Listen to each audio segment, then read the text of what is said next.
There are 7 days in a week, and most of the population works for 5 of those days, meaning you have 2 days to yourself. And then you probably fall into one of 2 categories. You're either going out one day and doing chores the next, or you're not going out at all because you have too much to do on those 2 days off. The 5-day workweek has existed for decades now, but what if it were different? Well, thanks to new policies, many countries, including Australia, Japan, Canada, and even a few states in the US, have begun to pilot a 4-day workweek at various companies. But what does this mean for your workload? Surely you won't be doing less work throughout the week, and your clients certainly wouldn't be happy if projects took longer to finalize.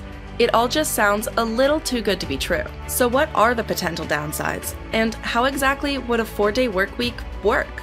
The idea of a shorter workweek has gained popularity in recent years, with more and more companies considering it as a viable option.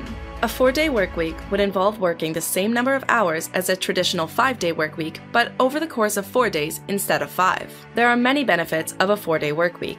The main advantage for employees is that they get an extra day off each week, which can benefit their work-life balance, as this extra day can be used for personal activities, such as spending time with family and friends, pursuing hobbies, or simply relaxing and recharging. Secondly, a shorter workweek can increase employee morale and job satisfaction. Employees who have a better work-life balance are more likely to be happy and satisfied in their jobs, which can lead to increased loyalty and a lower turnover rate. This, in turn, can lead to cost savings for companies in terms of recruitment and training costs. In 2018, New Zealand-based company Perpetual Guardian trialed a 4-day workweek for its 240 staff members with no reduction in pay. The trial was a huge success, with staff reporting increased productivity, better work-life balance, and improved job satisfaction.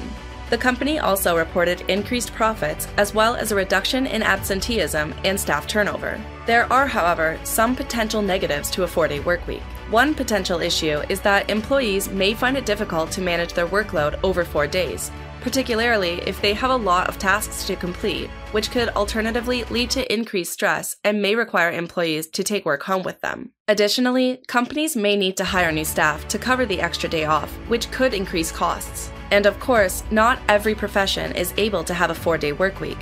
For example, jobs that require employees to be available during regular business hours, such as customer service or healthcare, may not be able to accommodate a compressed workweek. But most importantly, what happens to your pay?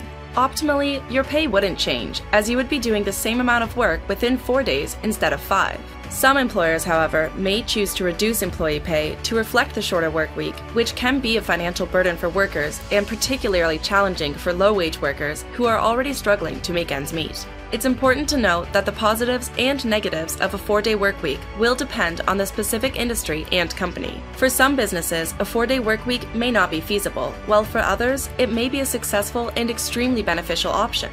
The 5-day workweek was founded in 1926, so I think it's safe to say that nearly 100 years later, it's time for a change. But what do you think? Will a 4-day workweek bring more or less productivity? Or is it even necessary at all? Let us know in the comments below, and don't forget to hit that like and subscribe button so you're always in the know.